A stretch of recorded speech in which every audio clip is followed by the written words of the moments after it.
Vai, sai daí. O guarda-chuva e a blusa. Vou começar. Guarda aqui no balcão. Boa noite, sejam bem-vindas, bem-vindos e bem-vindes a mais um Café Democrático da PD, Advogadas e Advogados Públicos para a Democracia. Estamos hoje num dia de muita felicidade para nós, com presenças ilustres, com um tema maravilhoso para se discutir em um lugar maravilhoso. Não podia ter sido melhor, vamos dizer assim. Sempre dá para melhorar, mas estar aqui no Armazém do Campo, discutindo um tema como esse, com a presença do professor José Geraldo, do doutor Diego Vedovato, sempre com meu nome fazem assim também, viu? É complicado, é só porque é diferente. É fácil, mas é diferente.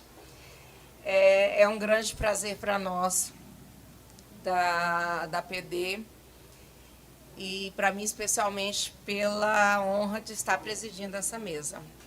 Meu nome é Alessandra Minadax, eu sou coordenadora de Relações Institucionais da PD e eu gostaria, hoje nós estaremos discutindo o tema a CPI e a resistência do MST na luta pela reforma agrária necessária.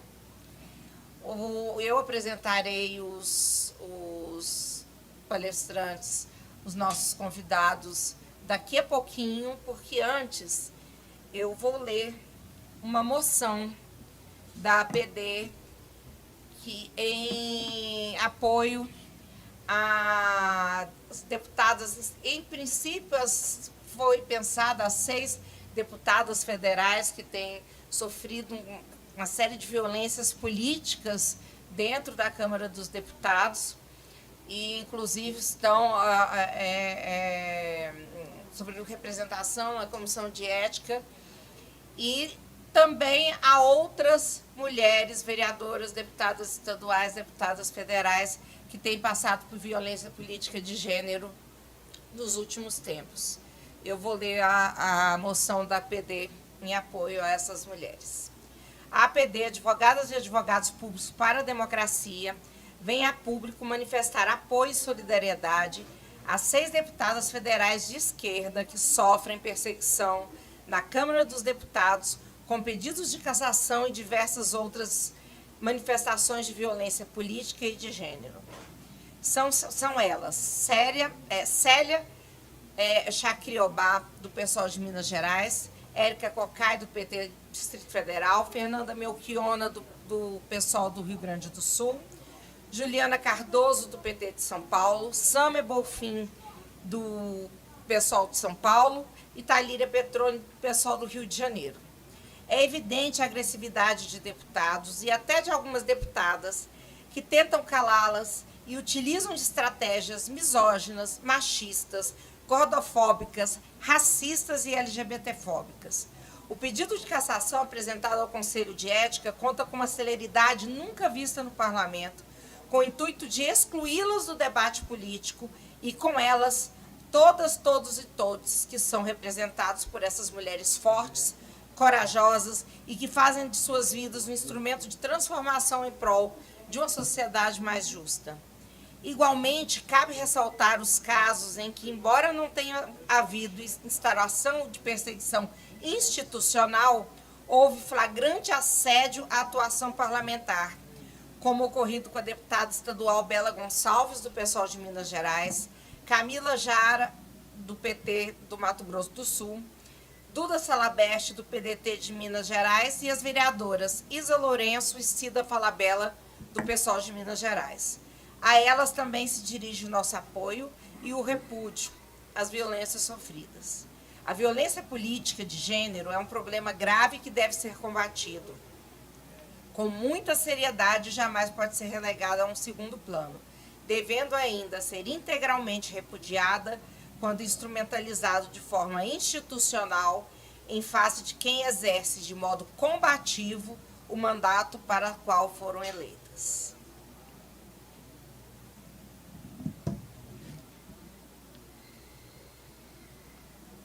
Bolsonaro perdeu as eleições para nossa alegria e salvação, mas a extrema-direita continua aí firme e forte, né? Não só a extrema-direita, né?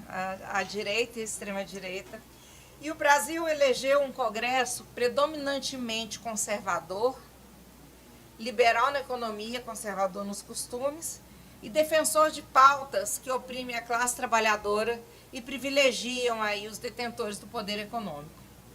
Nesse contexto foi criada a CPI do MST, uma CPI que busca enfraquecer o movimento, deslegitimar o maior movimento social da América Latina, criminalizar esse movimento, o MST, extirpar do país os outros movimentos sociais que lutam pela democratização do acesso à terra e pela reforma agrária necessária. A perseguição política ao movimento sem terra no Brasil, ela foi inclusive denunciada nas Nações Unidas durante a 53ª sessão ordinária da Comissão de Direitos Humanos da ONU em junho. E essa CPI, ela tem como relator o Ricardo Salles, do PL de São Paulo. Todos nós sabemos quem é Ricardo Salles. E quem nos assiste, se alguém não sabe, eu vou lembrar. Ele é aquele mesmo que fez campanha para deputado federal lá em 2018, estimulando a violência e propondo o uso de balas contra a esquerda e contra o MST, o próprio MST. Que foi o pior ministro do meio ambiente da história do país. Sem dúvida, né? Que sugeriu aproveitar o foco na pandemia para passar a boiada. E passou muita coisa. Que desmontou a fiscalização ambiental, flexibilizou regras, fez uma atuação criminosa em favorecimento dos exportadores ilegais de madeira, de garimpeiros ilegais, de produtores rurais que não têm o mínimo compromisso com a preservação ambiental. E é para falar sobre a CPI, a resistência do MST e a luta pela reforma agrária necessária que estamos aqui com dois convidados muito especiais. São eles o professor José Geraldo de Souza Júnior e o doutor Diogo Vedovato. O professor José Geraldo, é difícil, se eu vou falar tudo, eu vou passar a noite inteira aqui só falando com... Eu sou velho. Mas incansável, né? E como incansável, quase todos os dias eu recebo um artigo novo lá no meu WhatsApp do professor José Geraldo. É impressionante. E é o padrinho da PD, para quem não sabe. Ele assinou nosso estatuto, ele foi nosso padrinho, ele acompanhou o nosso nascimento, o nosso crescimento, está conosco em todos os momentos. Nunca negou um convite nosso.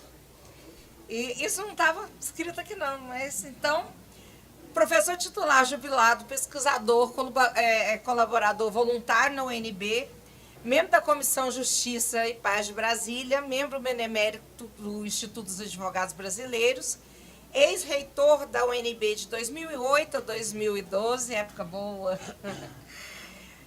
co-líder do grupo de pesquisa Direito Achado na Rua, diretório de grupo de pesquisa do CNPq. E vou falar um pouco também agora do doutor Diego Vedovato, que é advogado graduado em Direito pela Universidade Federal de Goiás, que é a minha casa também. Na primeira turma especial de Direito para beneficiários da reforma agrária e agricultores familiares tradicionais e pós-graduado em Direitos Sociais do Campo pela mesma instituição. Mestrando em Direito, Estado e Constituição na UNB, onde pesquisa a regulação do mercado de capitais e o financiamento agrícola no Brasil. É também membro da Comissão de Prerrogativas da OABDF, integra o setor de Direitos Humanos do MST, a BJD, que eu também sou associada, a Associação Brasileira dos Juristas pela Democracia, a Rede Nacional de Advogados e Advogadas Populares, a RENAP. Nós teremos aí, cada um dos nossos convidados terá 20 minutos para a exposição, depois nós abriremos para os debates. E eu não sei por que começar.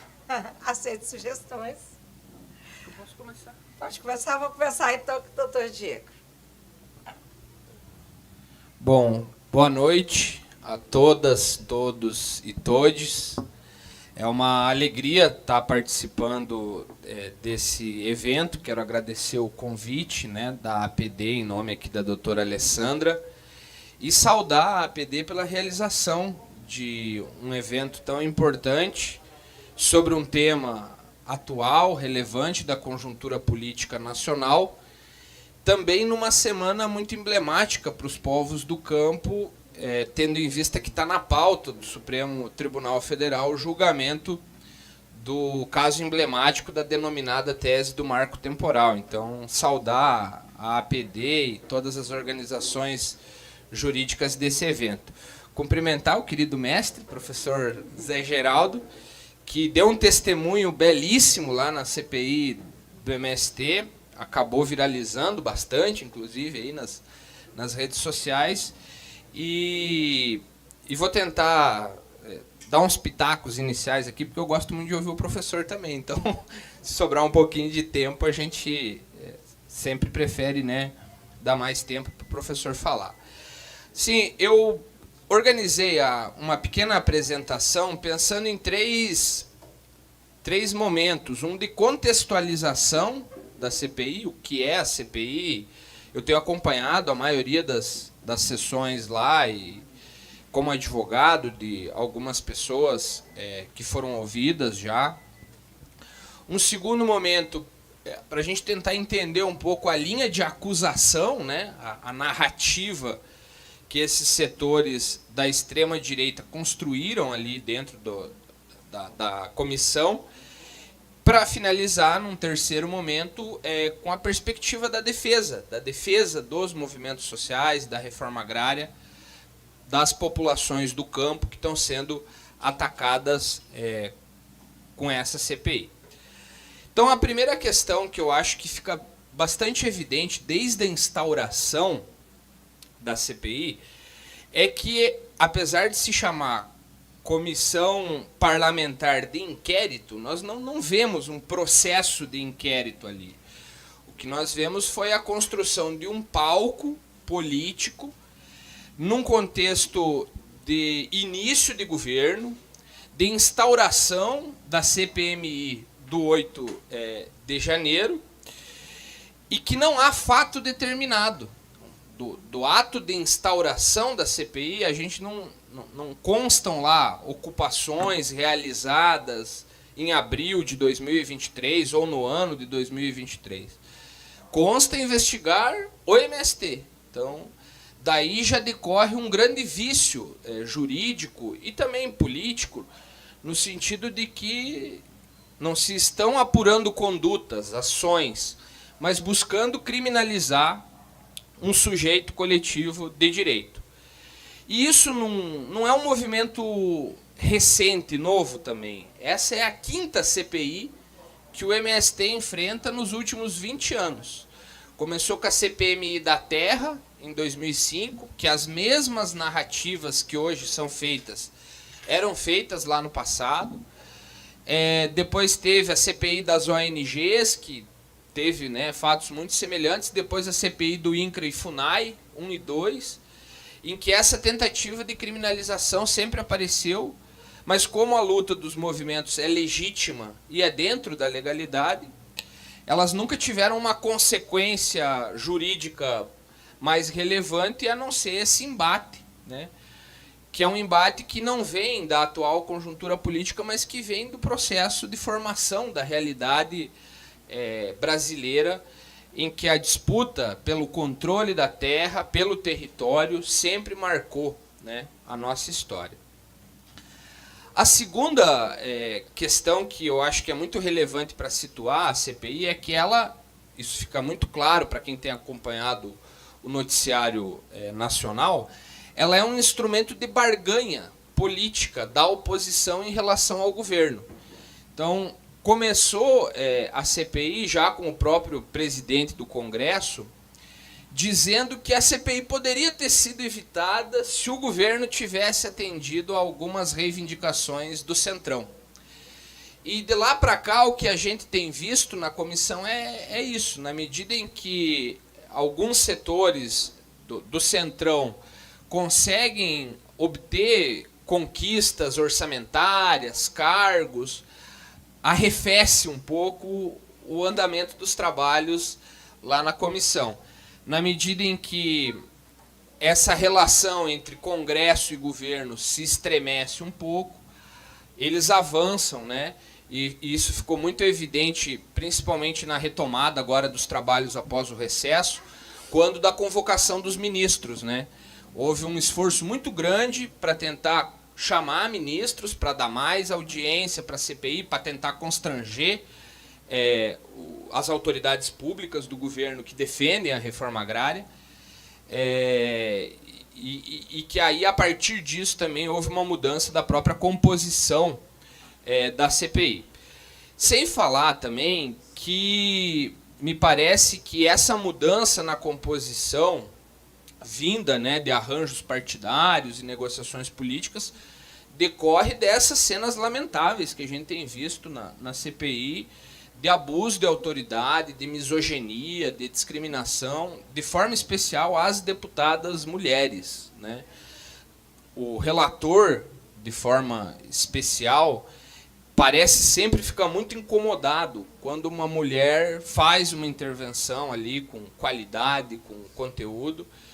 E a gente percebe que da própria composição dos membros da CPI, não é nem os representantes mais do agro que estão ali, porque no Congresso Nacional a gente sabe que o agronegócio tem quadros ruralistas que estão há muitos anos fazendo o embate parlamentar ali dentro, mas parece uma delegacia de polícia aquela comissão, porque é cheio de coronel, de delegado, então é muito mais o setor militar, agromilitar, que está ali do que esses setores minimamente democráticos, digamos assim, de uma direita que vive no campo e que respeita, né, o diálogo democrático. Então, por fim, assim, eu acho que um terceiro objetivo explícito desde a constituição da comissão é buscar, né, por meio desse embate parlamentar, manter a política de paralisação da reforma agrária que foi inaugurada desde o governo Temer. Desde o governo Temer, a gente não tem desapropriação de imóveis no Brasil, ao ponto de, no início de 2019, o memorando 01 de 2019 da presidência do INCRA, determinou a absoluta paralisação da fiscalização dos imóveis no país, sob o argumento de que o INCRA não tinha orçamento. Então, por uma justificativa de déficit orçamentário, o Estado brasileiro passou a descumprir um mandamento constitucional, que é o cumprimento da função social da propriedade e a realização da política nacional de reforma agrária. O patrimônio público, né, o patrimônio público brasileiro, porque grande parte do território em disputa hoje são territórios públicos, terras devolutas ou terras da União, que em sua grande maioria são irregularmente ocupados por ruralistas. Então, essa pressão, né, em manter a paralisação da reforma agrária, numa tentativa de criminalizar a luta social, é o que marca o contexto de surgimento da CPI, se transformando, em alguma medida, uma válvula de escape narrativa desses setores da direita em relação à CPMI do 8 de janeiro. Vários parlamentares que integram a CPI do MST são investigados, né, pela tentativa de golpe de Estado, que aconteceu no início do ano, setores que não se conformam, não respeitaram o resultado da eleição do ano passado e buscam, também num ano pré-eleitoral, em que as disputas dentro dos partidos estão acontecendo, buscam ter algum protagonismo. Logo no início, né, o Salles, que é o relator, estava muito empolgado com a possibilidade de ele poder representar uma candidatura à Prefeitura de São Paulo, numa tentativa de se opor a uma eventual candidatura do Guilherme Boulos. E a gente vê isso dos outros parlamentares também, que, né, nos seus estados buscam ganhar um protagonismo dentro desses setores de direita. Pois bem, então avançando assim, o que eu entendo que é o resumo da acusação que é feita naquele palco e que já tem um relatório pronto. Desde o dia em que a CPI começou, não se está investigando nada, estão se buscando espaços para reproduzir uma narrativa que é marcada, num primeiro momento, pela compreensão desses setores de que qualquer forma de organização e mobilização popular é crime. Esse é o pressuposto da narrativa. E coloca todas as organizações progressistas no mesmo campo. Então, para eles, né, quem está acompanhando vê isso, MST, CPT, CONTAG, FLN, Movimento Indígena, Movimento Quilombola, é tudo a mesma coisa para eles. Então, assim, o MST tem, né, um protagonismo social e talvez por isso ganhe um pouco mais de evidência, mas os requerimentos, as pessoas que são ouvidas ali, elas não são só do MST, não são ocupações só do MST, são de todas as diferentes organizações que resistem no campo e buscam-se alguns pretextos para tentar tipificar essas condutas. Então, dizendo que é esbulho, que é terrorismo, que tem agressão, que tem constrangimento, que tem furto, que tem roubo. E até acusações muito levianas, né, que a gente tem visto ali a partir de narrativas bastante fantasiosas que são inventadas. A segunda linha argumentativa, e o professor enfrentou isso lá no seu depoimento, é um raciocínio tecnocrata muito perverso de que a reforma agrária é cara e por isso ela não deve ser realizada. Então, para eles, tanto faz se está na Constituição ou não está na Constituição, eles têm o argumento de que a desapropriação de imóveis e o assentamento de famílias com a destinação de créditos específicos para que se realize, né, a política de reforma agrária é muito cara. E aí o Salles diz, poxa, valeria mais a pena investir na poupança do que assentar uma família. Ignorando todas as outras dimensões da vida que a política de reforma agrária promove. E também, nesse sentido, fazendo uma disputa conceitual sobre a regularização fundiária. Então, para eles, o que se opõe à reforma agrária é a regularização fundiária dessas ocupações ilegais, muitas vezes criminosas, né, de terras griladas, de propriedades públicas, terras devolutas da União, territórios indígenas, territórios quilombolas, que são invadidas, né, por esse agro predador, por esse agro que destrói, e que buscam utilizar o Estado brasileiro para regularizar esse processo que vem desde a colonização, né? A gente sempre vê na história do Brasil, desde a Lei de Terras, principalmente, que é quando a propriedade privada surge no nosso ordenamento. Isso é muito curioso também, porque hoje a gente fala, né, a propriedade privada e a direita cria uma narrativa tão intensa em torno disso, ignorando que do ponto de vista histórico, na nossa realidade, a propriedade privada da terra é algo muito recente. Ela surge com a Lei de Terras. Antes disso, a gente discutia a posse, e até hoje, a maioria, né, dos conflitos fundiários no país não tem uma questão da propriedade privada como questão central. A questão central é a posse, é quem ocupa, quem usufrui, quem protege ou não o meio ambiente e a vida que é ali estabelecida. Então, eles defendem isso com muita ênfase e buscam criar argumentos para poder privatizar os assentamentos de reforma agrária. Então, para eles, há um problema, né, porque muitos desses territórios continuam pertencendo ao INCRA e as pessoas têm uma regularização da posse por meio de um contrato de concessão de uso ou da concessão do direito real de uso.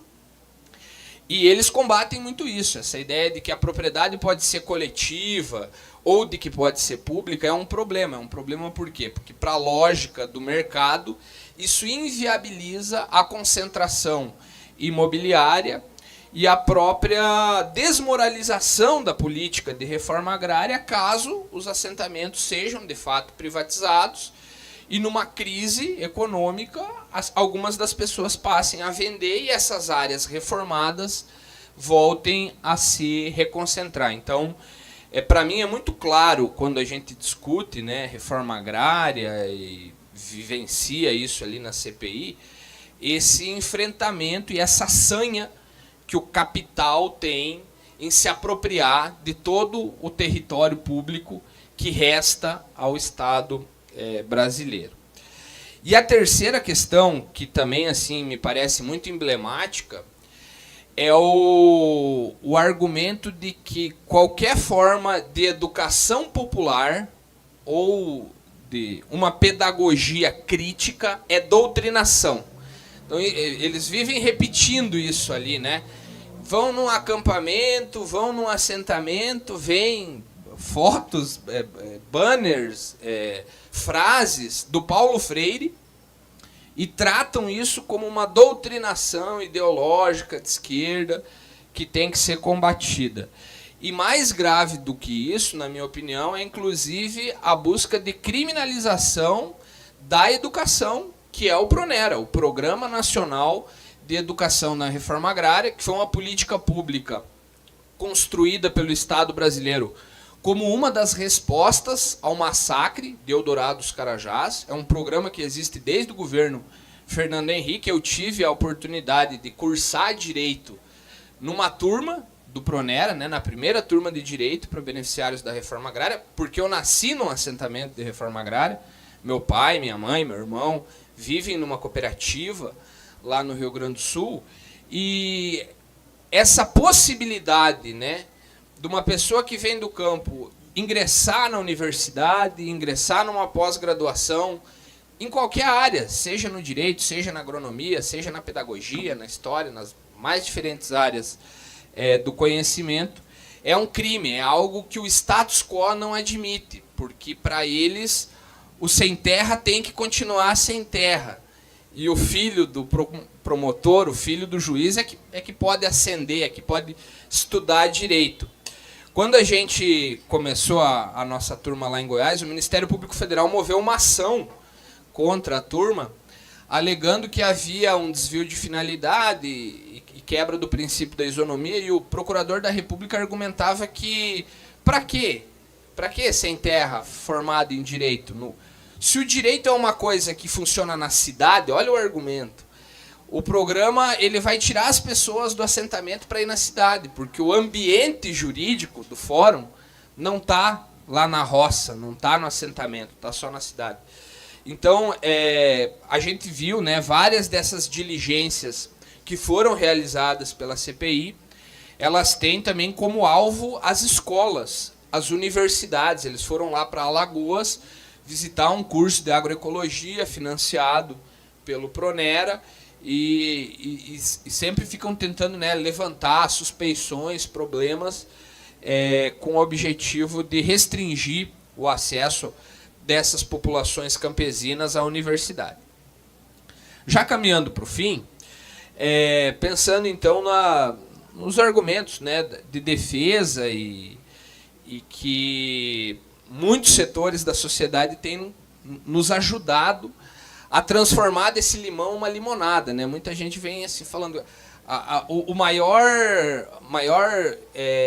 índice aí de quem mede as redes sociais sobre a CPI aconteceu quando o professor José Geraldo foi depor e quando o João Pedro Stedley foi depor, né? Quando as bolhas, assim, tanto de setores mais à esquerda quanto de setores de direita, foram furadas, digamos assim.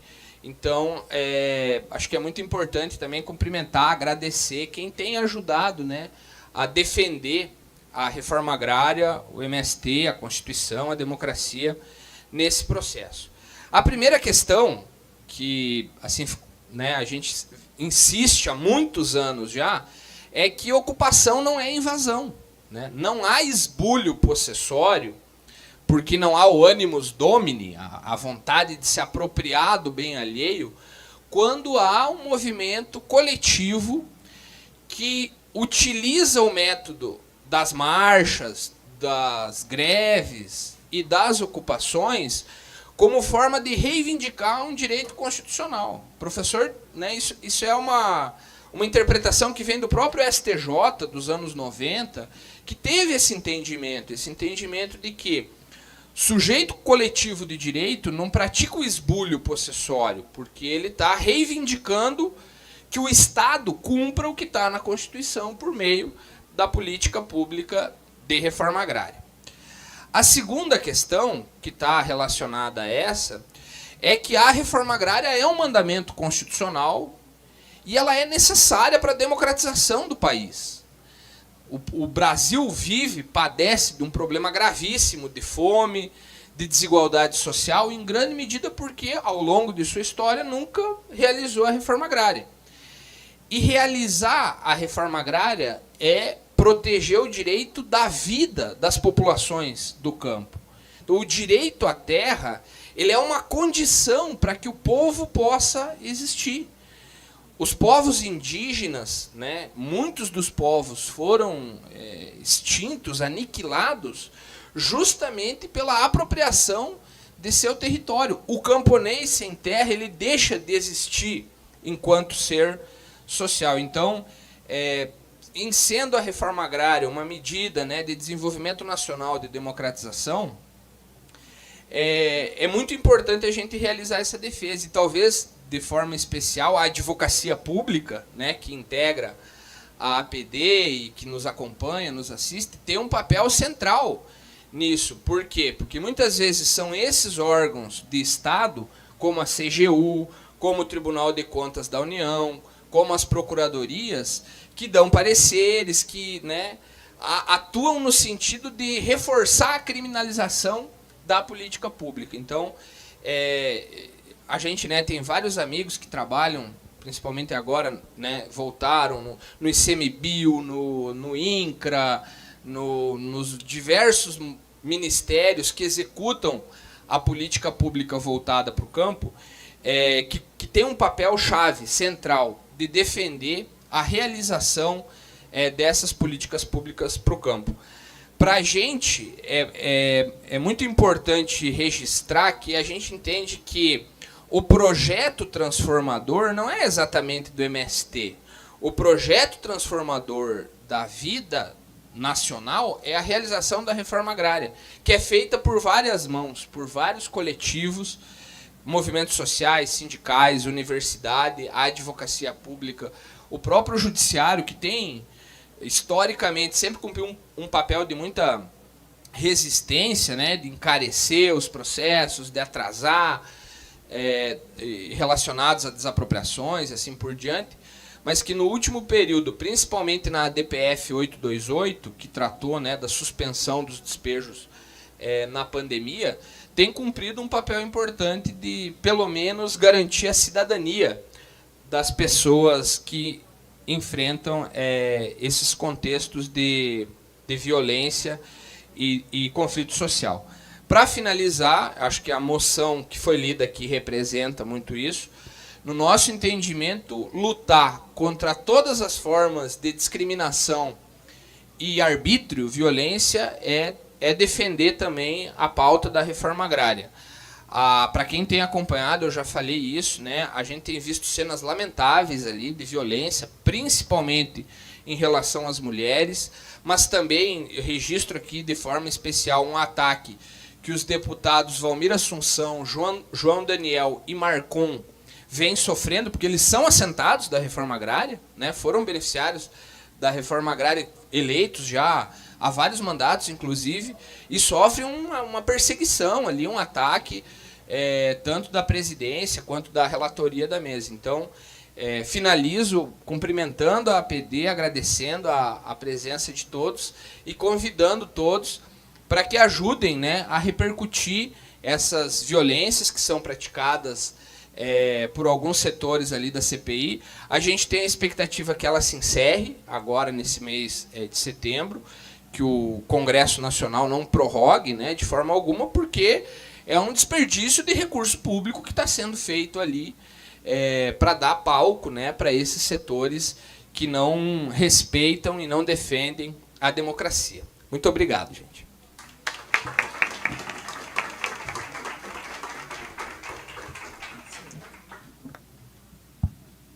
Obrigada. E foi muito bem lembrado com relação a esses deputados, que inclusive o que se diz é que eles, pelo menos o Valmir será indiciado, né? Então, ele está correndo risco, eu não sei como que eu paro isso aqui, correndo risco de ser indiciado. Apesar de que isso não significa lá grandes coisas, mas não deixa de ser uma violência, né, muito grande. Sem mais delongas, vou passar para o professor José Geraldo. Então, igualmente, cumprimento a todas e todos que estão aqui nesse encontro e os que nos acompanham pela TV comunitária, né, que transmite a sessão, né? A APD pela iniciativa, e a Alessandra lembrou, né, que eu estive, coincidentemente, no ato de criação, assinei o estatuto como advogado para registro da entidade no cartório, precisa de assinatura de advogado, né? E foi uma alegria ver que os advogados públicos se mobilizavam tanto quanto na conjuntura, sobretudo pós-Constituição de 88, o jurídico se dividiu entre o passado e o futuro, né? A recalcitrância das elites em se preservarem nos nichos da nomenclatura de uma sociedade tão hierárquica, né? E a consciência que se abre também no campo da emancipação, que passa por um social que se transforma e que alcança, inclusive, o próprio mundo do direito, né? Por mais recalcitrante que esse mundo seja. Então, nós vimos, nesse contexto, antigas entidades recreativas, literárias, até corporativas, que formavam as associações dos juristas, né, se transformarem pelo impulso da política e pelo fato de que seus membros se viam na condição de cumprir função social, né, função essencial à justiça, né. Assim, os juízes, a Associação Juízes para a Democracia, o Ministério Público Democrático, e agora o Ministério Público que transforma, e a APD, né? Ali onde é mais difícil discernir, porque é muito dentro do aparato do burocrático, né, que deforma o protagonismo. Então, a alegria é ter a APD aqui e ver a Alessandra, o Carlos, o Gianmarco, a Vanja, que também é viúva do nosso antigo reitor, Roberto Aguiar, né, que está aqui nos acompanhando. Em geral, eles são atuantes em vários campos, né? Como ela disse, né, sou da APD, mas sou também da Associação da DPJD, né? Vanja também, né? E também estou vendo aqui a ministra, está aqui, a Manelita Hermes, né, que integra essa comunidade, né, e quem sabe possa brevemente estar ali no espaço mais recalcitrante entre os recalcitrantes, né, que é o Supremo Tribunal Federal. Mas pelos nomes que eu vi circular hoje, a coisa ainda continua muito colonializada, né, muito 1824, né, muito ainda branca, fundamentalista, patriarcal, né, e racista, né? Então, é uma alegria estar aqui. Desconte isso do meu tempo. É homenagem, então é bônus, tá certo? Brincadeira. Brincadeira. Eu estou muito feliz de estar aqui nessa mesa. acho que ainda é um rescaldo dos 15 minutos de fama decorrentes daquela sessão. A Carolina Augusta também, que integra esse componente, né? Então, aqueles 15 minutos de fama, né, que o MST me proporcionou a partir da audiência, né, que inadvertidamente a maioria da época acabou permitindo, né? Inadvertidamente. Acho que depois até ficou muito difícil, né, convidar os demais que haviam sido indicados e até aprovados, né? Mas se deu um jeito de não chamá-los mais, né? Porque era munição muito forte que vinha, né, a partir daquele momento de clivagem, né? Mas então, ali eu fui na condição de um professor que contribui com a luta política pela função intelectual, de tentar interpretar a realidade, né? Dialogar com os protagonismos que se inscrevem no social para poder instituir projetos de sociedade, projetos políticos, projetos de país, projetos democráticos, né? E, aliás, foi o eixo da minha intervenção naquela ocasião. Lembrar que, por exemplo, o MST, que era o escopo da CPI, né, era conflito, sim, evidente é conflito. O social e o democrático se caracteriza pelo conflito, né, mas também era projeto, né? E, por isso, a tensão entre o criminalizar e o politizar era uma tensão que permeava o debate que ali estava dado, estava estabelecido, né? Eu apresentei um texto escrito que embasava a minha manifestação, o meu depoimento. Eu era um convidado e, portanto, eu não tinha que prestar juramento e punha algumas regras de cortesia que foram até seguidas, né? E tentei ali colocar, a partir dessa percepção de que o MST é projeto e não só conflito, né? Ou porque a conflito é projeto, né? Era preciso compreender o alcance desse projeto. Vejo, a partir do que o Diego acabou de expor, né, o que ele apresentou, costura muito o alcance daquilo que foi o eixo da minha manifestação ali. Não por acaso, confesso, né, previamente à minha ida, né, alguns assessores de bancada e do próprio MST, da advocacia, me deram algum ensinamento para poder me confrontar naquele ambiente. O Diego estava entre esses, né, e também foi muito importante para mim tê-lo à minha retaguarda como segurança jurídica ali no contexto da apresentação. Mas também simbólica, porque era a minha maneira de imprimir, né, o simbólico daquele encontro, na medida em que eu queria que vissem que ali estava, né, um militante do MST, um profissional do direito, um egresso do Pronera.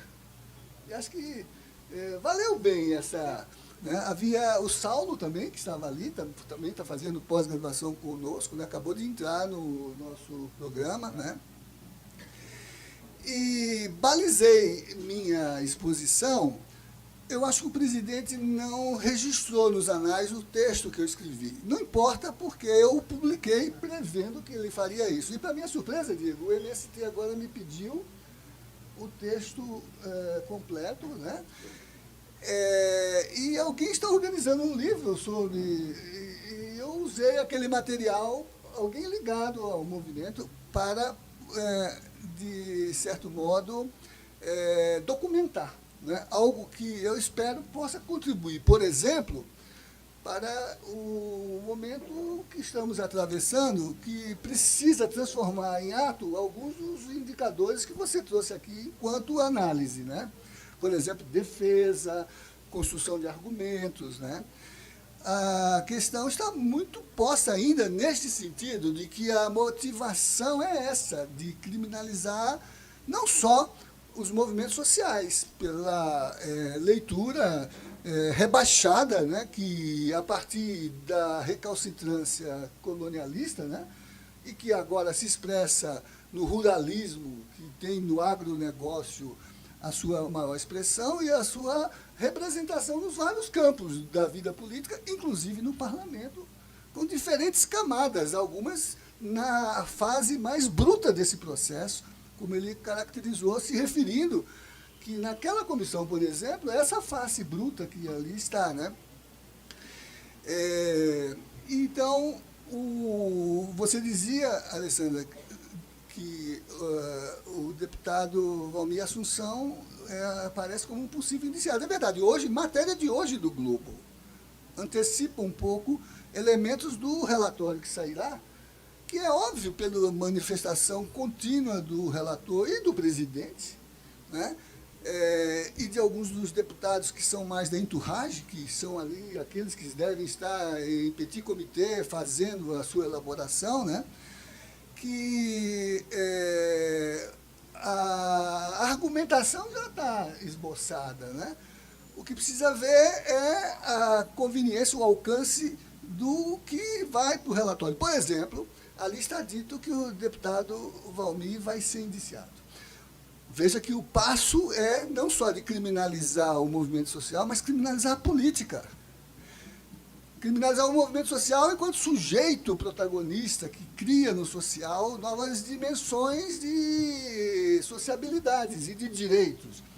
Mas criminalizar a política naquilo que ela represente, traduzir nas ações legislativas ou judiciais, onde quer que seja, nos editoriais também, traduzir o desenho de um projeto que seja democrático no sentido de que a democracia não é só uma forma de governo, mas é também uma forma de sociedade e que se caracteriza por ser um movimento que se revela no momento em que formula as mediações para reconhecimento das subjetividades que lutam historicamente por emancipar-se, por isso que lá nos debates os deputados e as deputadas progressistas usam a palavra de ordem de que lutar por direito não é crime, é justiça, né? É uma palavra forte, né? Mas que, por exemplo, tem também essa face de representar todo o horror que se tem ao povo, né? Toda a hostilidade que se tem ao social, toda a expressão de uma atuação antipovo, que está ali presente naqueles discursos, né? E que toma expressão nas formas já correntes de hierarquização, subordinação, por exemplo, o indiciamento do deputado. A matéria do Globo diz que não vai indiciar o Stedley. Não ousa indiciar o Stedley. Não ousa se expor do ponto de vista de que o Stedley deixou muito nítido tudo o que representa, o que eles são e o que nós somos, eu me incluindo aí, né? Mas significa também, né, que, ao fazê-lo, tem uma certa consciência de que algo mudou nesse processo e que o relatório não pode ser falacioso, não pode se abrir à inconsistência, não pode se submeter a um escrutínio de desqualificação, traduzido não só no voto que vai aprová-lo ou não, mas nas consequências de sua revisão. Como disse o Diego, não são 4 CPIs, são 5, porque ainda tem a do CIMI, que também, todas elas, foram esvaziadas, porque quando se desloca daquele ambiente controlado para um ambiente problemático, sobretudo agora que tudo é comunicável, né, essas assimetrias se revelam. E eu acho, né, que muito daquilo que contribuiu para que meu discurso na Câmara tivesse alguma ressonância foi a possibilidade de que essa repercussão tivesse permitido deslocar daquele espaço meramente funcional para o espaço público. Gente, eu falei nos 15 minutos. Essa semana eu estava indo a São Paulo para um encontro de advocacia trabalhista no aeroporto de Congonhas. Se fosse aqui em Brasília, são meus alunos, né? No aeroporto de Congonhas, muita gente vem pedir para tirar fotografia comigo. A moça do café perguntou: o senhor é o famoso quem? Eu disse, eu acho que ela me confundiu com alguém. Uma moça do Paraná que trocou mensagens com o marido design e ela psicóloga, quer dizer, nem é do campo do direito, né, mas que teve condições de entrar nesse debate, né, e se veio tirar fotografia comigo, aparentemente classe média, né, branca, acadêmica, né, é porque esse ambiente se expandiu do ponto de vista de afetação do modo como a gente interpreta a realidade, né? Então, ali eu tentei trabalhar essa questão. Um pouco do que foi a repercussão foi um incidente que me incomodou, que foi o debate com a deputada, né? Não que ela seja boa pessoa, depois eu fui ver e ela é muito má pessoa, né? Ela o perfil dela, né? É muito impróprio, é muito de olavismo no plano intelectual a exibicionismo armamentista no plano do ativismo dela. Mas me incomodou que se carregasse um pouco na incidência daquela repercussão, algo que eu tenho todo cuidado de não deixar transparecer, que é a misoginia, né? E até mandei uma carta para ela, não pedindo desculpa, mas esclarecendo que, de fato, quando eu me referi a diferenças cognitivas, era na linha de dizer que há discursos que não se encontram nunca, né? Por conta da nossa visão de mundo, da nossa visão de sociedade. Mas ali me permitiu trabalhar esses temas, Diego. Você estava lá, né? E eu tentei, então, trabalhar a ideia do movimento social na sua legitimidade protagonista, que requer, né, um reconhecimento que hoje, no caso do MST, é universal, se podemos usar esse conceito, né? Posso usá-lo até como o Bob, o positivista, que, falando da declaração universal, diz que não entra nessa metafísica, mas dá talvez para equivalê-la a consensual, né? Então, hoje é um consenso global de que o MST é talvez um dos movimentos sociais mais importantes do mundo. Celso Furtado dizia isso, o Papa diz isso. E isso eu tentei dizer lá na comissão, para dizer se tanta gente com tal significação social se coloca como aliado no sentido de valorizar e contribuir para o reconhecimento um movimento, o Papa dizia, agradeço às famílias sem terra por terem alimentado o povo na pandemia, né? O papel do parlamento é fazer isso e não criminalizá-lo. O papel do parlamento é construir mediações para que essas políticas sejam vistas enquanto questão social e não enquanto questão de polícia, né? E claro que ainda é impermeável ali, mas vendo aqui e ali as manifestações, por exemplo, vi um editorial na Folha de São Paulo assinado, então não é tanto do jornal, é do seu editorialista, do Muniz Sodré, exatamente trazendo esse modo de compreender a questão do sujeito como um protagonista legítimo que cria direitos, né? Então, o debate com a deputada um pouco obscureceu, mas não tanto, porque, por exemplo, vendo o Muniz Sodré, vendo outras manifestações, eu me dei conta, Diego, que esses aspectos que você levantou e que eu levei lá foram considerados. O que é um movimento social, como ele cria direitos, como ele realiza a Constituição, né? Não é só o fato de interpretar que a reforma agrária é um programa da Constituição. É compreender que o movimento social, atuando no espaço público, ele realiza a Constituição. né? Ele faz com que a promessa da Constituição de concretizar aqueles valores se concretize, que foi o que o STJ disse. Por isso, usei o argumento para trazer para eles algo que é uma referência que deve ser levada lá para a defesa, né? De que, primeiro, né, o movimento social é legítimo, não é criminalizável, a sua expressão é politizável. Foi isso que disse o STJ, ao dizer que quem realiza a Constituição, sendo movimento social, não pratica crime, cumpre uma função legítima, e por isso distinguiu invadir de ocupar. Isso está no acordo do STJ, distinguir e o invadir, esbulho possessório, tal como o Diego definiu aqui, do ocupar, que é fazer cumprir a promessa de realizar a reforma agrária. E fazê-la nos termos da Constituição, preservando a natureza, não mantendo o trabalho escravo, não criminalizando a prática da produção, que são fatores que eles não discutem, né? Porque o mundo está dizendo que o Brasil é um predador da natureza pela atuação do agronegócio.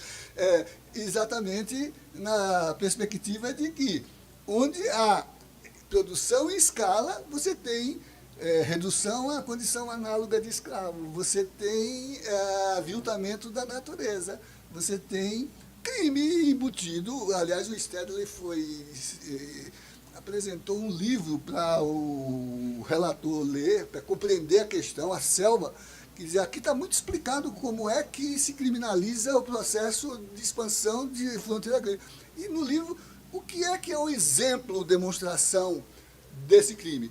O que ele fez lá enquanto ministro. E pior, enquanto incrustado como agente privado, se valendo da função pública de liberação de concessões e de licenças, né? No caso das madeiras, né? Que, aliás, eu também falei lá, sem dizer, né? Bem, então, chegando o meu tempo, né?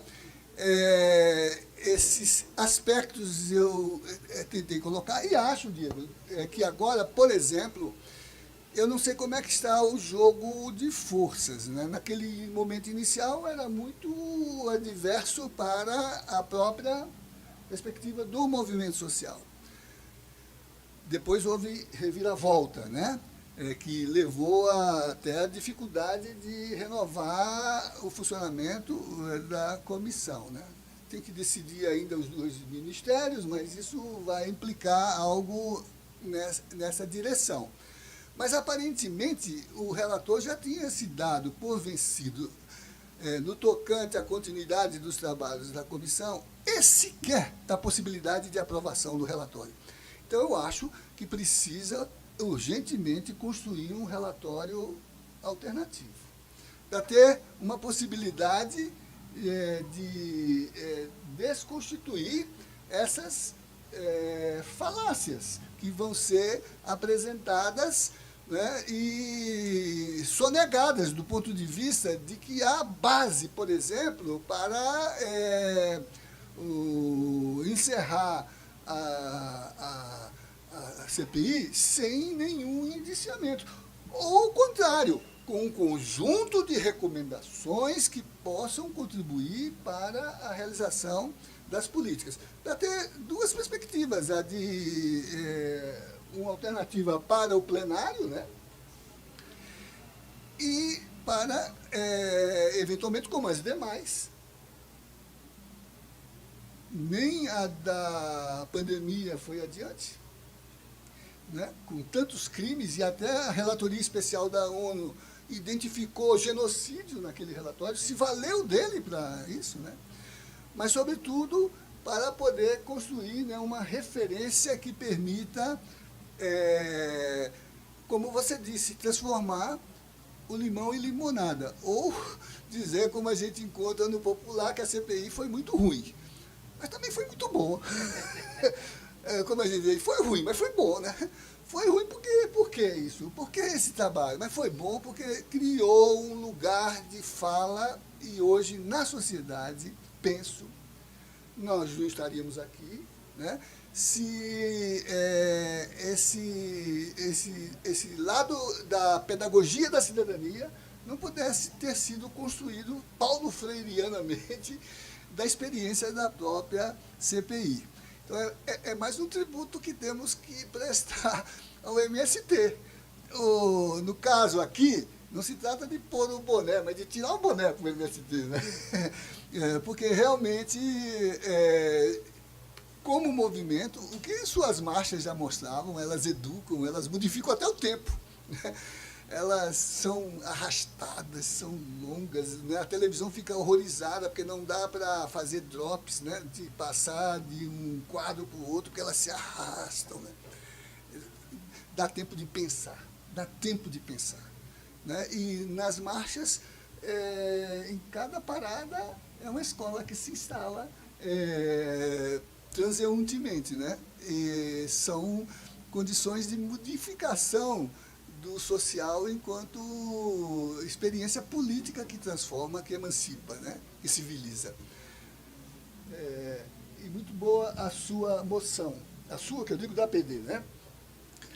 Se eu fiquei tranquilo no momento em que falava, diante daquele embate todo, é porque eu olhava para aquelas mulheres e dizia, meu Deus do céu, eu não posso me acovardar quando elas são tão valentes e tão guerreiras, né? Então, procurei todo o tempo estar à altura dela. Até fiz um texto sobre violência política de gênero, né? E aqui tivemos um evento monumental, né? Que foi o desagravo social que elas receberam nesse espaço, né? Só falta o café, porque você disse que era um café com debate, né? O debate estamos tendo, mas e o café?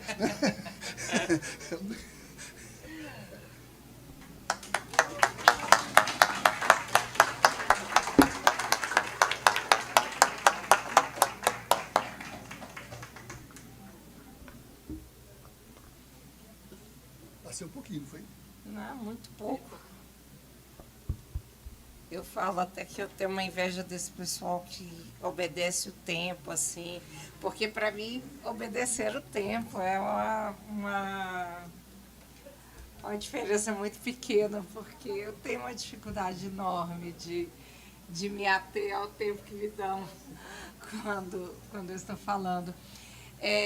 Nós vamos abrir para os debates, eu gostaria de saber quem gostaria de se manifestar, fazer perguntas aos nossos convidados e pedir para que venha aqui à frente para facilitar a gravação e que as pessoas interessadas em fazer perguntas, que elas fizessem na sequência e que depois eles respondessem a todos para a gente otimizar melhor o tempo. Alguém se habilita? Chama o Antônio aí que ele faz. Vamos aí, gente. Está vindo gente aí. Espera aí, quem é que está? Maravilha. Ai, ó. É algo que poderia muito estar conosco aqui. Ah, você estava aí, né?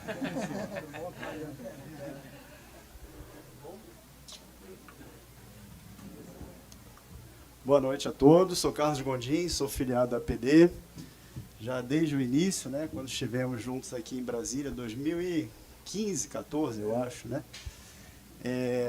Bom, primeiro eu queria saudar aqui a mesa, a Alessandra, companheira já de várias lutas, saudar o Diego Vedovato e o professor José Geraldo, que estão tendo um papel muito importante nessa CPI do MST, né. O Diego, ele fica ali dando suporte às pessoas que estão depondo, né? Isso é muito importante para dar segurança para o que as pessoas vão falar. E o professor José Geraldo, eu já disse isso a ele foi o responsável pela virada daquela CPI, né? Uma CPI feita sem objeto definido para perseguir os movimentos sociais, e quando a CPI, então, recebe o professor José Geraldo, há aquela guinada, né? Há uma aula extraordinária sobre reforma agrária no país. Recomendo a todos que assistam às 6 horas do depoimento do professor, né, e assistam de novo, porque é uma aula realmente imperdível. Eu vi que vocês colocaram algumas questões aqui que eu acho que estão latentes naquela CPI. Né? Primeiro é a tentativa de criminalizar. Né? Um instrumento da CPI ele serve para, basicamente, o legislativo fiscalizar o Poder Executivo e propor medidas de aperfeiçoamento de políticas públicas. Né? E essa CPI é incapaz de pensar políticas públicas, aperfeiçoamento de políticas públicas, e incapaz até de fiscalizar qualquer ação do Poder Executivo, né? Porque interessa a eles, num objeto não determinado, perseguir movimentos sociais.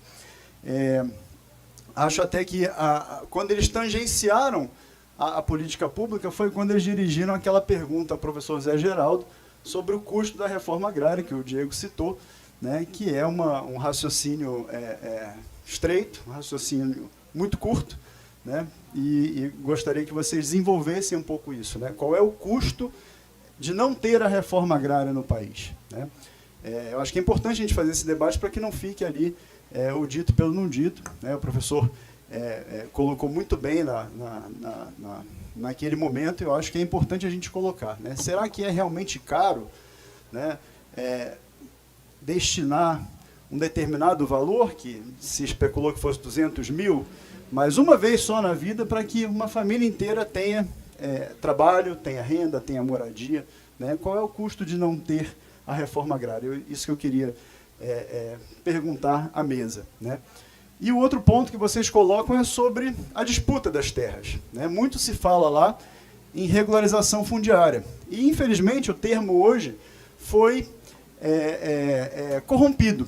Né? Regularização fundiária tradicionalmente era para uma família com moradia habitual, com produção familiar, numa área de até 80 hectares, depois aumentou para 100 hectares, e hoje a bancada ruralista está ali falando da regularização fundiária, não desse agricultor familiar, né, mas de grandes fazendeiros que ocupam terras públicas e querem até 2.500 hectares de terras públicas a preços muito baixos, né, a preços que chegam a 10%, 5% do valor de mercado. Então, eu queria que vocês falassem um pouco sobre essa disputa de terra. Né? Não se fala nem mais em desapropriar para a reforma agrária, mas se fala em como aproveitar as terras públicas, se vão ser destinadas ao agronegócio, aos grandes fazendeiros, ou a indígenas, quilombolas e agricultores familiares. Obrigado.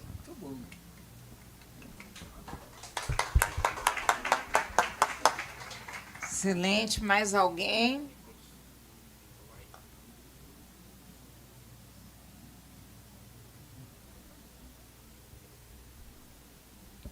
Boa noite a todas e todos.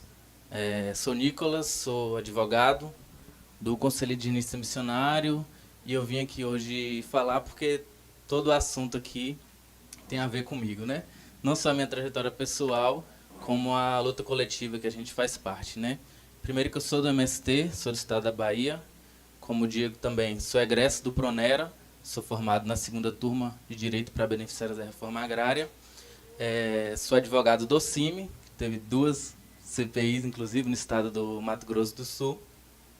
E não dá para falar de reforma agrária sem falar do povo negro do Brasil, né?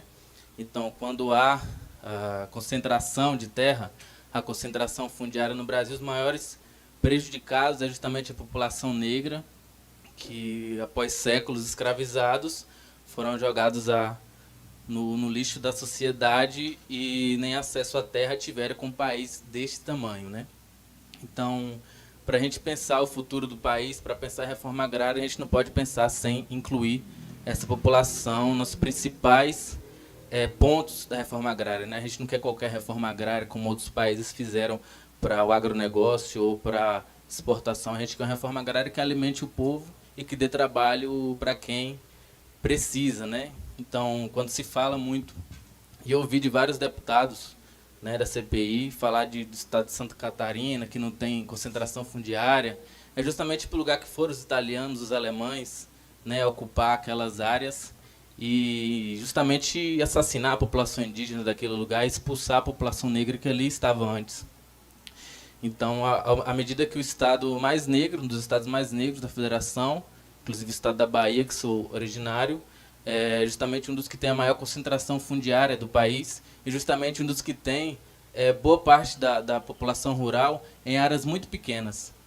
A maioria dos agricultores de Santa Catarina tem entre 8 e 50 hectares, salvo engano, que é o ideal para uma família sobreviver, quanto que uma maioria da média da população negra rural, agricultora do estado da Bahia, tem entre meio e 1 hectare. O que isso quer dizer? Muitos em área de ocupação, em área de beira de estrada, né? Em áreas totalmente precárias que não dá para acessar nenhum crédito, nenhuma regularização existe, na verdade, né? Então, hoje aqui debatendo a reforma agrária, dependendo da CPI do MST, e que é somente mais um pequeno obstáculo dentro da história da organização e que a gente vai superar, de pensar a reforma agrária no longo prazo, incluindo essa população, e que não é qualquer reforma agrária que a gente quer. A gente quer uma reforma agrária que inclua todo o povo, né? Infelizmente não tenho nenhuma contribuição à mesa, nenhuma pergunta, as falas foram muito, muito boas e agradeço a oportunidade de acompanhar aqui. Obrigado. Não teve pergunta, mas teve muita contribuição. Mais alguém?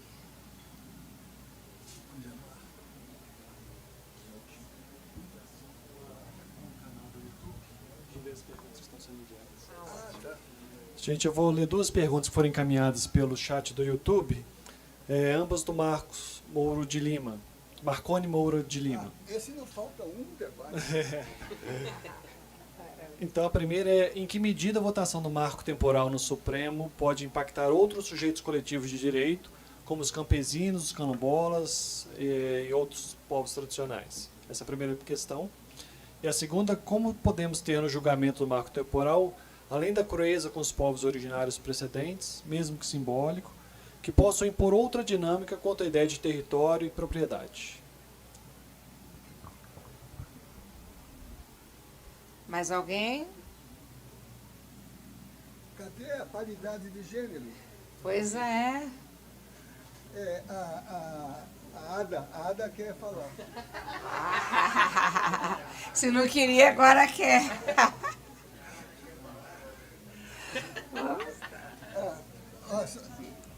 A Ada acaba de ganhar o primeiro lugar num concurso de monografias de procuradores do estado do Rio Grande do Sul.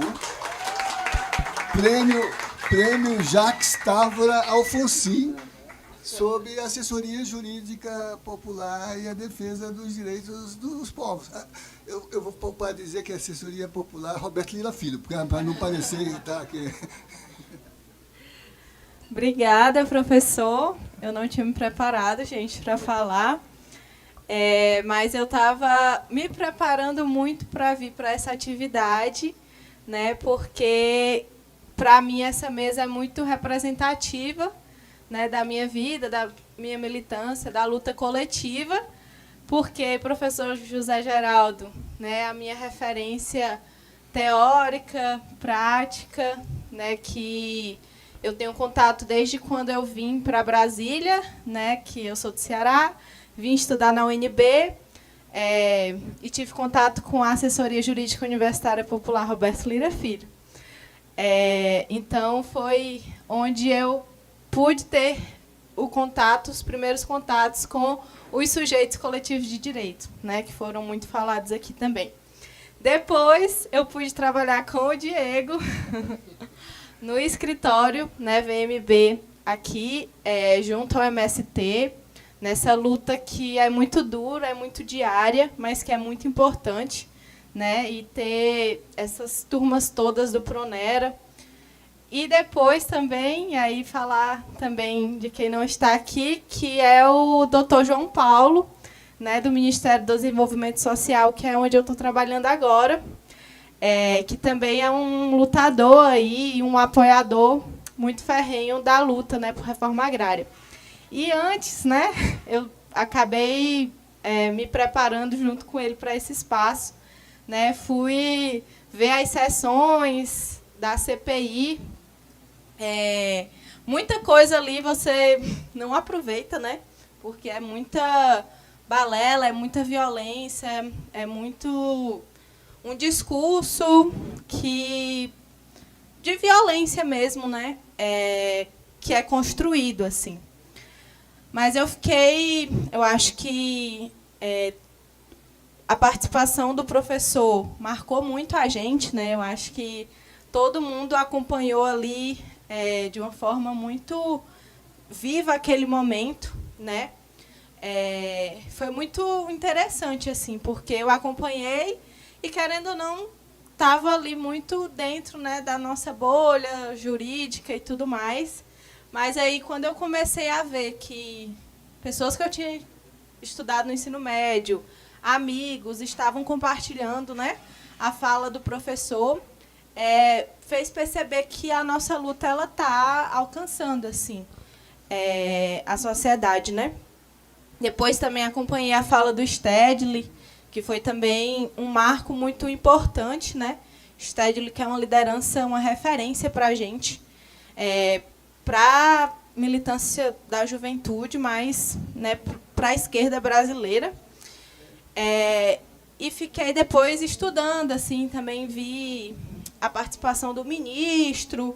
Acho que ele trouxe ali elementos bem interessantes que a gente pode explorar, que foi a decisão do TCU, né, contra o MST, e como a partir daí tudo ficou travado, né, da reforma agrária, e como que a gente faz esse debate, né, porque da forma que as coisas são organizadas, existe uma institucionalização da criminalização dos movimentos, né, e eu acho que a gente trabalhava muito isso, assim. E aí eu acho que eu queria contribuir mais nesse sentido também, de perguntar o que nós podemos esperar, né, para esse novo momento, assim. E aí eu fiquei trocando muito com o Dr. João Paulo nesse sentido, né, de qual é o nosso papel também nesse momento, né, que a gente está num governo progressista, popular, que a gente precisa ocupar tanto a advocacia popular, quanto a academia, quanto também o Estado, né, nos espaços que nos é dado, assim. Mas eu acho que a gente precisa sempre estar com o pé no chão, né, junto com o povo, junto com a luta. E aí queria perguntar mais nesse sentido. Na minha humilde avaliação, eu acho que o MST sai mais forte, né, dessa CPI, apesar de nunca romantizar esse processo, porque é um processo muito doloroso, mas acho que o movimento se mostra muito forte. Hoje eu li sobre a matéria, né, no Globo sobre o Valmir, e aquilo me pegou muito, assim, porque eu fiquei refletindo também como é fácil para esse Estado, né, criminalizar um homem negro assentado, que, em comparação, inclusive, né, a outros deputados, a outras lideranças brancas e de outras classes, esse processo acaba sendo mais fácil, né? Então, eu fiquei muito tocada com isso. Eu acho que a luta não acabou, nunca acaba, mas que a gente possa incidir em cima desse relatório, que a gente sabe que está pronto há muito tempo, mas que a gente conseguiu extrair muita luta daí, né? E aí agradecer esse espaço, parabenizar muito a luta de todo mundo aqui. E é isso, não estava preparada, gente, mas... Imagine se tivesse.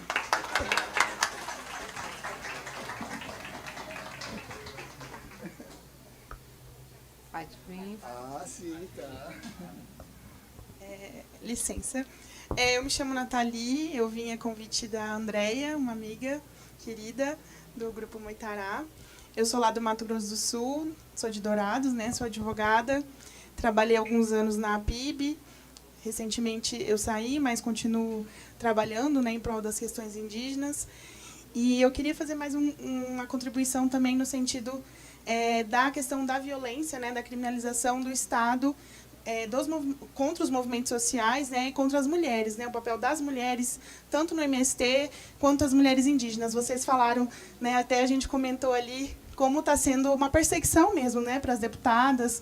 A própria Célia Chacriabá, que está fazendo praticamente, né, levantando essa bandeira ali, e como é para as mulheres, né, apesar de não ter ali aqui outra, talvez outra mulher dentro do MST, acho que a companheira faz parte, mas eu acho que isso é importante a gente falar, porque é uma vulnerabilidade muito exposta que fica ali na CPI, que a gente vê, né, mas que a gente sabe que nos territórios, o colega falou lá do Mato Grosso do Sul, que lá é uma violência, né, muito agressiva, assim, as mulheres indígenas, além delas serem violentadas pelo Estado, elas são violentadas pelo latifúndio, são violentadas pelo agronegócio, são violentadas pela polícia, são violentadas pelos companheiros, são violentadas pelas próprias comunidades. Então, assim, há uma tripla, quádrupla, quíntupla violência. E a gente precisa falar disso. E me coloco à disposição aqui para os debates, e é isso. Você é a primeira vez? Eu sou. Vocês tomaram conhecimento da atividade pelo grupo do Moitará? Também quer? Vai falar. Ah, que bom. Que eu tenho divulgado lá, fico feliz. Olá, boa noite a todas e a todos. Quero cumprimentar essa mesa maravilhosa, professor José Geraldo, Alessandra, Diego, e parabenizar, né, a APD, né, por essa iniciativa. Eu sou Andréa Brasil, sou orientanda aqui do professor José Geraldo, sou servidora federal do Poder Judiciário e hoje trabalho na Escola Nacional de Formação e Capacitação de Magistrados e Magistradas, a INFAM, com relação aos direitos dos povos indígenas.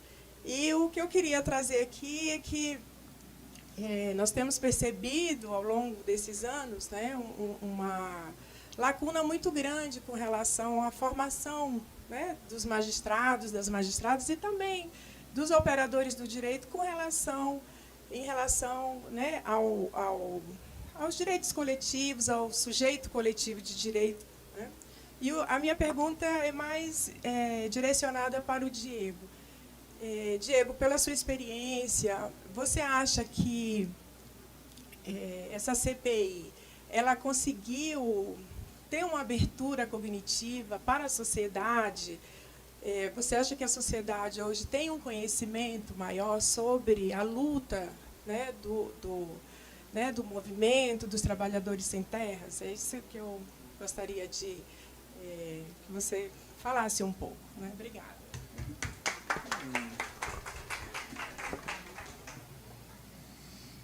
Vou passar, então, agora a palavra para o Diego. Nós não anotamos aqui.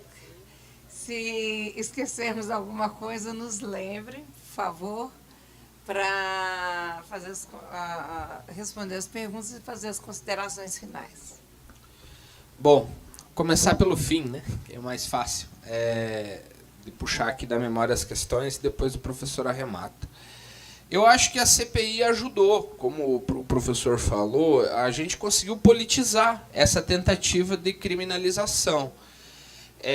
Como a Ada comentou também, eu acho que não tem nada de romantizar isso, né? É um processo de violência institucional. A Mairá, que é uma assessora da Câmara, ela fez o doutorado na UNB e ela escreveu a tese dela sobre as CPIs e o quanto essa articulação do parlamento com a mídia, ela funciona, né, numa dinâmica de tentativa de criminalização.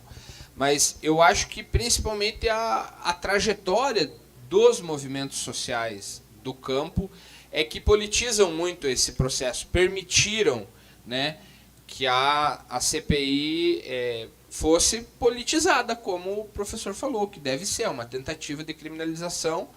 E, como eu falei, eu acho que os momentos que as bolhas mais foram furadas foram nesses momentos em que essa politização se tornou evidente. É muito bom ver o professor, uma celebridade, assim, ser interpelada no aeroporto.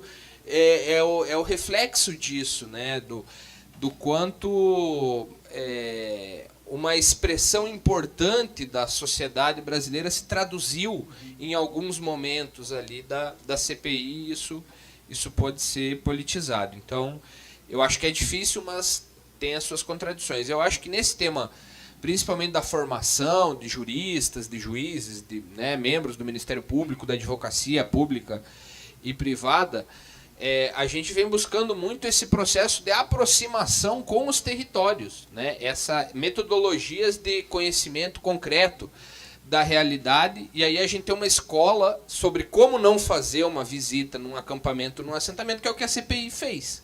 O que a CPI não foi lá para conhecer, são tentativas de intimidação, tentou, né, invadir domicílio. Foram essa semana lá na Bahia, inclusive, né, semana passada, tentar entrar num território indígena, à força, constranger, fazer vídeos assim, então, e não visitaram espaços que as pessoas, né, que mostram o outro lado da história. Então, eu acho que esse processo de aproximação das instituições com a realidade concreta dos camponeses, das camponesas, quilombolas, indígenas, né, das populações rurais, é muito importante.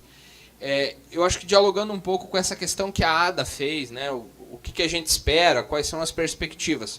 Acho que a perspectiva é que a gente tem a retomada da política nacional de reforma agrária. A gente espera que o atual governo, que as instituições, elas se movam no sentido de efetivar política pública de reforma agrária. Nós precisamos ter um plano nacional de reforma agrária, porque a própria Constituição estabelece, e dialogando um pouco com o comentário e questões que o Gondim fez, está lá no artigo 188 que a destinação de terras públicas deve ser compatível com o Plano Nacional de Reforma Agrária e com a Política Agrícola Nacional. Nós não tínhamos Plano Nacional de Reforma Agrária nos últimos governos, uma completa paralisação. E qual que é o custo da não realização da reforma agrária? A vida de milhares e milhares de trabalhadores que são assassinados nesses conflitos agrários, né? O custo mais trágico é da vida humana, mas é também da degradação ambiental, da milicianização do interior do país, a falta de democracia, né, popular, de efetiva cidadania das populações que vivem nesses territórios.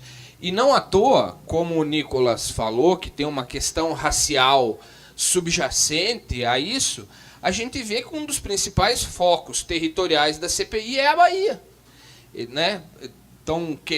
Chamaram o governador, estavam tentando chamar o governador, secretário de segurança, porque o PT governa a Bahia há alguns anos, e é onde grande parte dos conflitos agrários ligados à reforma agrária estão instaurados há muitos anos.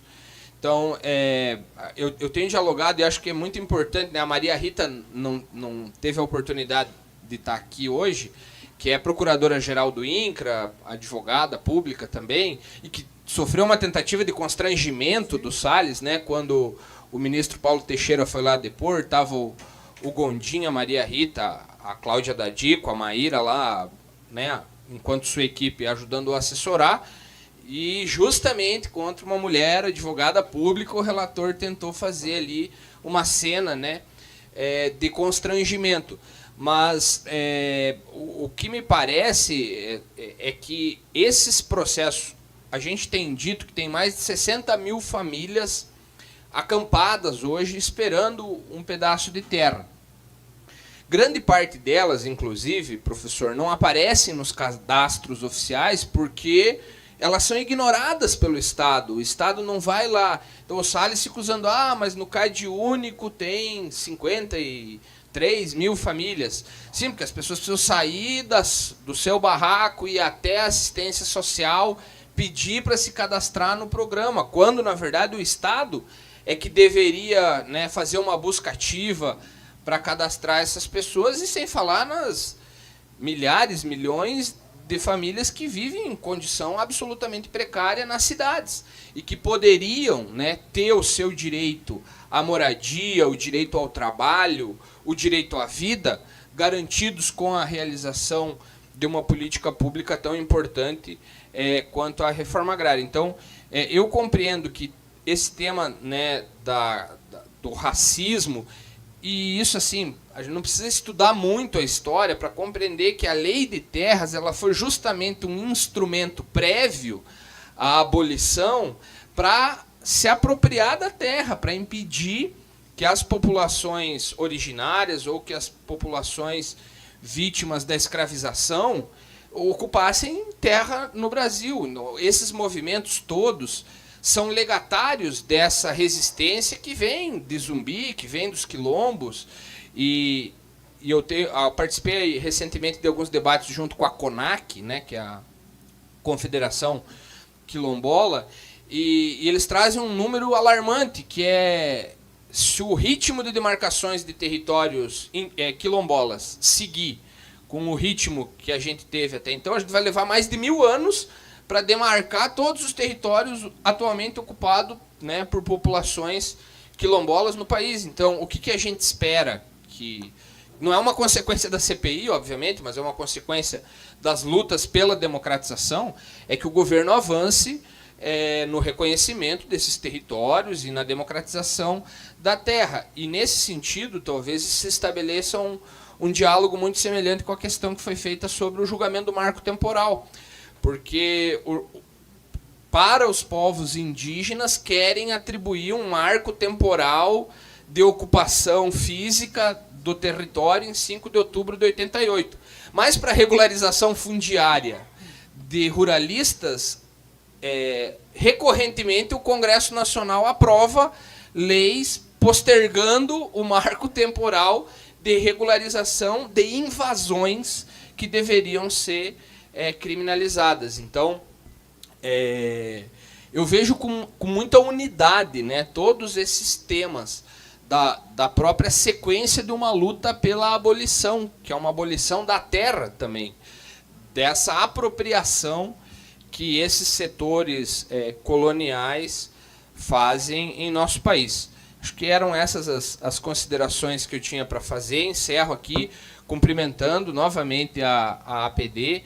Acho que é muito importante, né, não só no ambiente jurídico, mas principalmente agora com as redes sociais, né, essa interlocução com setores que às vezes não são tão próximos, né, dessa pauta da reforma agrária. E como eu já disse antes e repito, a advocacia pública tem um papel importantíssimo. Então está aqui o Gondim, né, o João Paulo não pôde vir, mas está lá no MDS. Hoje a gente tem, né, encargos muito importantes dentro da AGU, pessoas com um compromisso ético com a democratização do país e com a defesa dos mais vulneráveis, das populações excluídas do sistema. Então, parabenizar e a gente se colocar também à disposição aí para seguir nesse diálogo com vocês. Muito obrigado.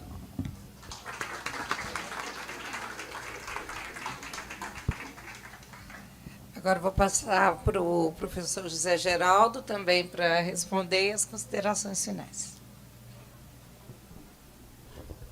As intervenções foram uma enorme contribuição ao debate, porque até se dispuseram a fazer perguntas, mas, na verdade, cada uma delas foi uma elaboração importante para consolidar aqui entre nós hoje o acervo dessa sentada nossa aqui, não é que acho que é mais um documento para calçar o sentido fundamentador do que a gente luta por realizar, né? Eu acho que é um documento importante.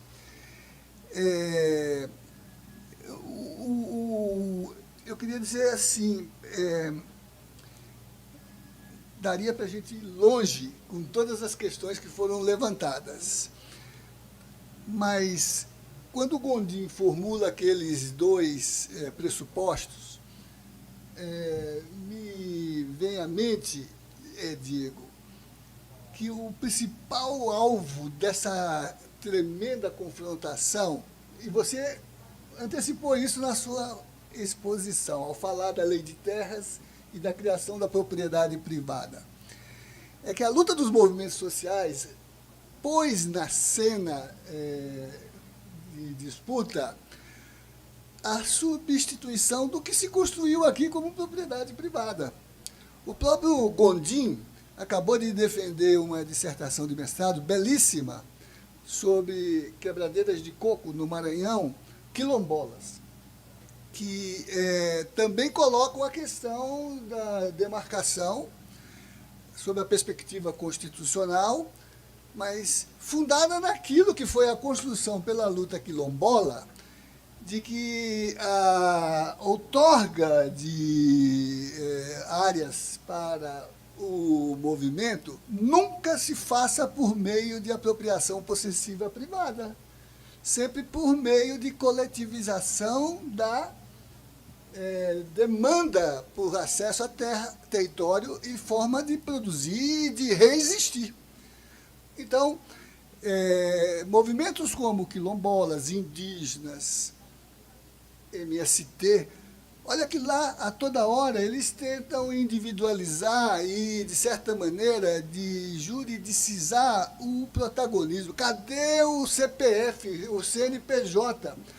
Porque essa é uma maneira de desconstituir a dimensão de uma subjetividade que não é pessoal, mas que é um projeto de relação da humanidade com a natureza, da produção, como questão exatamente que diga respeito ao social. Lá em Monte Alegre de Olhos d'Água, o Gondim mostrou como essa luta, por exemplo, Andréia, modificou inclusive a mentalidade do judiciário local, que é claro que tem um pouco de místico nisso, porque a juíza mudou a decisão quando levou um cocorote da liderança quilombola e parece que, como Vieira, abriu o cérebro dela e ela se deu conta de que esse processo não é o que está nos livros, ou no direito do Estado capitalista, ou do Estado patrimonialista.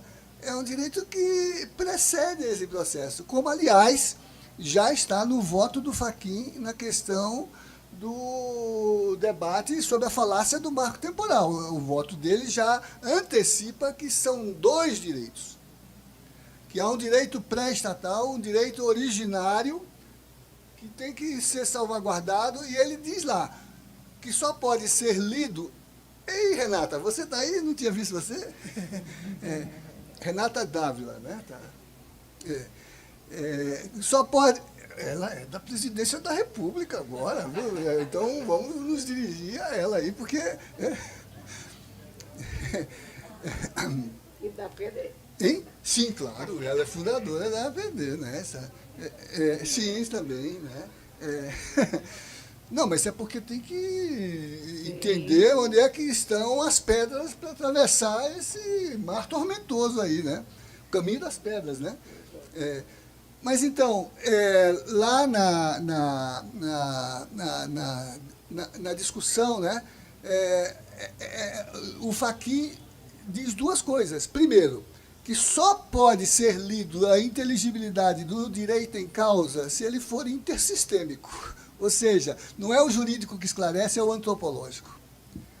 E por isso que a referência dele é Segato, para poder compreender a dimensão intersistêmica. E a outra ele diz, quando se demarca, o ato não é constitutivo de direito, é declaratório de um direito que já existe. E a obrigação do Estado é reconhecê-lo e não contestá-lo.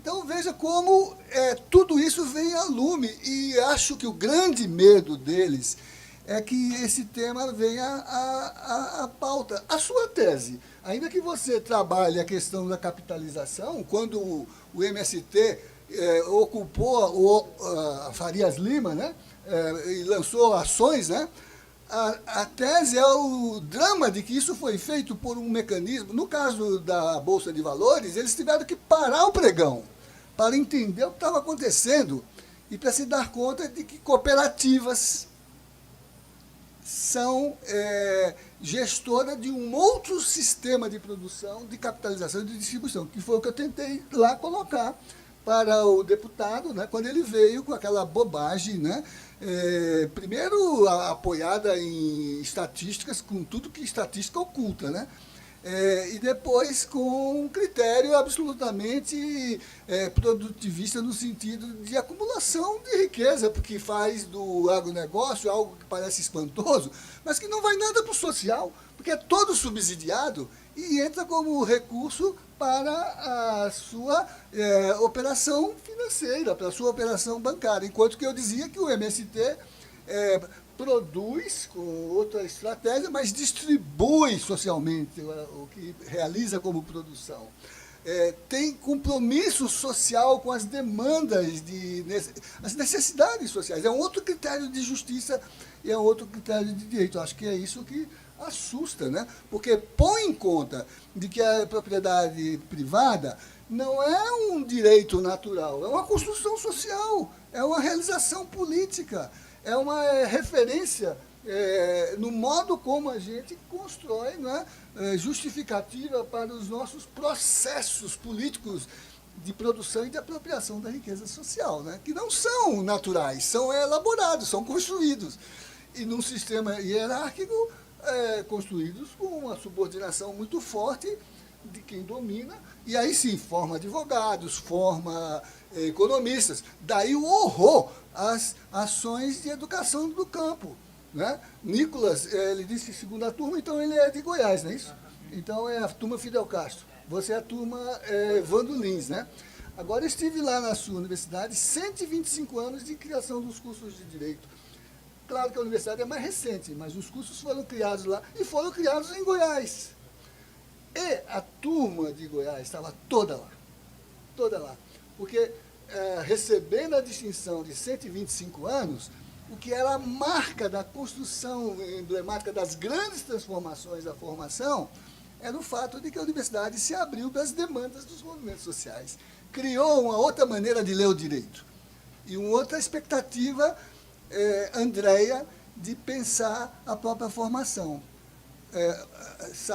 Sábado agora, naquela minha coluna Direito está na Rua, do Jornal Brasil Popular, o texto que eu publiquei é sobre a ouvidoria pública da Defensoria do Estado do Rio Grande do Sul, que agora quer construir, na linha da lei que criou as ouvidorias, a radicalização da participação popular. Não é esse debate, Manuelita, de que sobre questão racial, ou de gênero, ou de estamento, continue a disputar o Supremo as mesmas elites. É o debate que, sem participação social, não se democratiza nem a sociedade, nem o Supremo. E, por isso, lá em Porto Alegre, é a Defensoria de Porto Alegre, né? Agora, a questão é criar não só a ouvidoria, que é eleita, e foi eleito, e tem sido eleitos, representantes das assessorias jurídicas dos movimentos sociais, mas que se instale o Conselho Popular da Defensoria. E aí é aquela coisa, ninguém nega a lei, entendeu? Mas não pauta. Não pauta. A ação de resistência silenciosa não pauta. Por isso que no meu artigo eu disse, por que não pautam? Por que não pautam, né? Está prometido na lei e está prometido na Constituição, que criou a Defensoria para a mediação e de inclusão dos vulnerabilizados, não dos vulneráveis, dos vulnerabilizados, porque ninguém nasce vulnerável, não é isso? O que vulnerabiliza é a mais-valia, né? É a subordinação, né? Então, eu queria dizer assim, é preciso jogar muita energia no documento de alternativa, até para construir os conceitos, para mostrar que eles existem, para fazê-los circular, para dizer, por exemplo, que o debate sobre direito ali de propriedade é obscurantista, que ninguém mais está discutindo, e, portanto, que se a Constituição não é socialista ainda, mas ela já compreendeu que a propriedade não se realiza se não cumprir função social. Não é isso? E função social não é plantar eucalipto, não é isso? Função social não é se apropriar da água para produzir soja. Sonho dos douradenses, não é isso? é reivindicar, como dizem os indígenas lá, o pão novo, não é isso? Né, Nathalie? Lá em Dourados se diz assim, eu quero pão novo, né? Quer dizer, eles falam para se viverem na sua amargura pão velho, né? Mas o que eles lutam para ter é pão novo, né? Na reivindicação, sobretudo, dos povos indígenas que vivem ali o drama, né? De lidar com uma mentalidade social que exclui por todas as formas, né? Eu perguntei a uma professora importante lá, né, se os indígenas ali, como se relacionavam, né, se havia tensões, se havia perigo. Disse, não, eles são muito até pacíficos, só ficam bravos quando jogam pedras neles, não é isso? Assim, né? Porque a gente joga pedra em cachorro, joga pedra em índio, né? O presidente disse até se tivesse pirão de banana, comia um, né? Presidente que saiu, né, que está saindo ainda. Então é isso, eu acho que esse relatório é fundamental para poder construir essas categorias, esses conceitos e, sobretudo, reverter a prepotência desse relator e da sua entourage e dizer claramente, à luz de tudo que eles mostraram, com os documentos que eles mostraram, o abuso. Que não foi maior. E aí, vejam o que é a força da cidadania consciente. No caso do Pontal do Paranapanema, porque o velhinho sem terra lá chegou e disse, cadê o mandado? Como é que você chega aqui e quer entrar? Cadê o mandado? E no caso da Bahia, o indígena falou, aqui você não entra. Sou deputado, sim, mas aqui é terra indígena. Aqui você não entra, não é isso? Essa consciência precisa estar clara. E, do ponto de vista do relatório alternativo, transformar esse modo como ela foi formulada na caracterização do abuso. É preciso inserir as categorias que vão permitir as medidas judiciais, que vão permitir a base a partir da qual, né, você possa adotar as medidas interna corporis e de revisão no plano, mostrar como o TCU foi...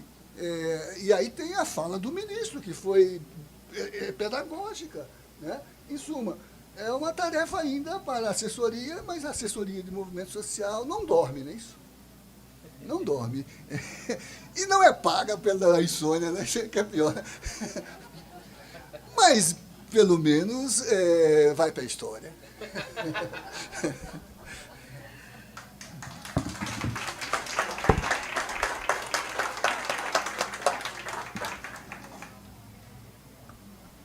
Eu gostaria muito de agradecer ao professor José Geraldo, ao doutor Diogo Vedovato.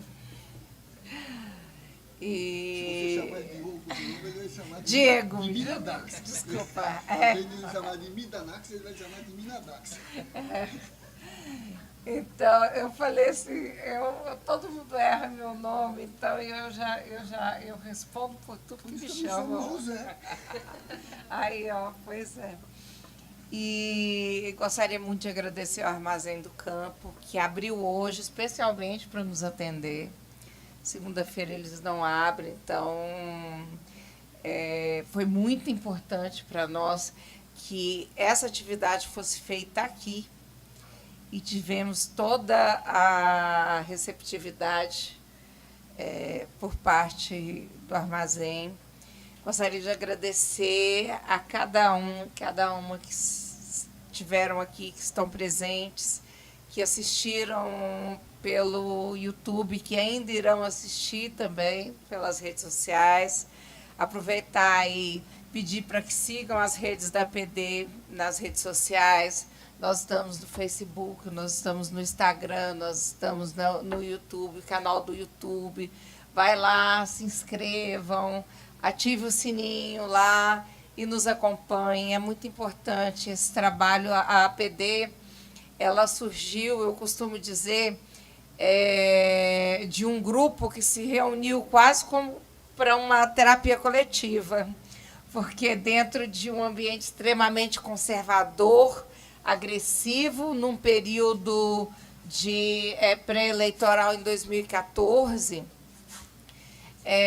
nós nos unimos como pessoas de esquerda, inicialmente na AGU, hoje a APD, dos advogados públicos, sejam municipais, estaduais, federais, mas lá nós sonhamos essa entidade que surgiu em dezembro de 2014, no encontro em Florianópolis, com a Carta de Florianópolis, e foi formalizada em 2015.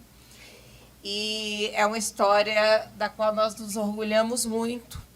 Na época, as entidades congêneres, que eu tenho conhecimento, só existia a JD já há muito tempo, a Juízo pela Democracia. Então, todas as outras que surgiram, elas surgiram depois da PD. E, principalmente, como uma reação ao golpe sofrido pela presidenta Dilma. E quando a APD já atuava ativamente, a APD atuou ativamente durante todo o processo pré-golpe, todo esse período pré-golpe. Então, eu gostaria de, para quem não acompanha, de convidar a acompanhar a APD e se unir a nós. E estou muito feliz com a repercussão, com o número de pessoas aqui presentes numa segunda-feira, depois de um dia de trabalho. Isso é muito satisfatório mesmo. Muito obrigada.